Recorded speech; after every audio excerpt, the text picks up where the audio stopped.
संसाराची जबाबदारी सांभाळताना महिलांना अनेक अडचणींना सामोरे जावे लागते। कुटुंब, नोकरी आणि सामाजिक जबाबदाऱ्या पार पाडताना त्यांच्या आरोग्याकडे मात्र दुर्लक्ष होते। याकडे नगरसेवक संतोष शेळके यांनी महापालिकेच्या विशेष सभेत लक्ष वेधले। महिलांनी आरोग्यदायी जीवनशैली कशी ठेवावी यासाठी आय एम फिट व संतोष शेळके युवा शक्तीच्या माध्यमातून मोफत व्याख्यानमालेचे आयोजन करण्यात येणार असल्याची माहिती त्यांनी दिली। ही व्याख्यानमाला पूर्णतः विनामूल्य असेल।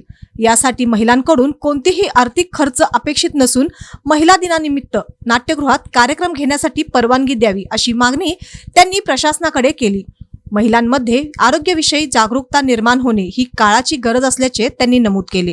दरम्यान शिक्षणाच्या गुणवत्तेबाबतही त्यांनी महत्त्वाचा मुद्दा उपस्थित केला।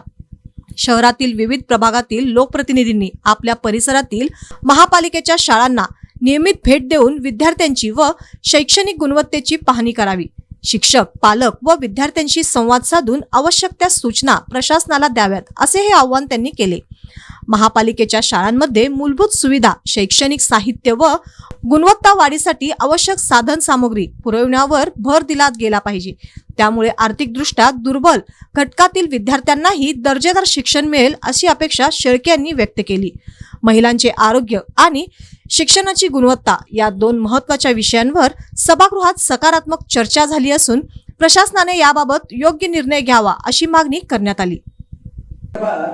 नगरसेवक संतोष शेळके किंवा संतोष शेळके युवा शक्ती असेल आणि I am fit sports club असेल, या पद्धतीने तो व्याख्यानाचा कार्यक्रम माझ्यातर्फे तो मोफत दिला जाईल।